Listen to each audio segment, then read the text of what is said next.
whole process started about a year ago, I suppose a year and a month ago, when I was asked to play Jack Doyle for Titanic 100's Cove Heritage Day.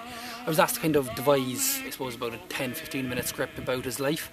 And when I started researching it, I fell in love with his life, basically, the story of it. It's such an amazing story of a life, it's such a natural arc, a natural storytelling arc, that I just fell in love with the story. I became involved in this last year when Titanic 100 put together a Heritage Day. So then they asked like 4 actors to do 10-minute little monologues basically, and Luke was doing his 10 minutes on Jack Doyle, and I helped to style that. So that was kind of the first place where I started my kind of interaction with Jack Doyle as the character.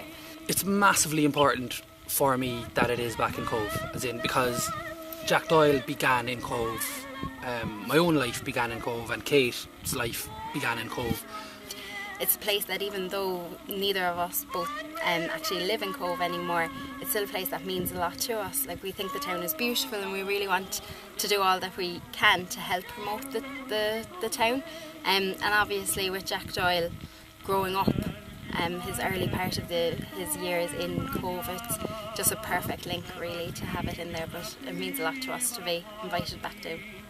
We're here in Cove, where there's a plaque to Jack Doyle. It says Jack Doyle, the Gorgeous Gael, boxer, singer, actor, born here in the Holy Ground, 1913.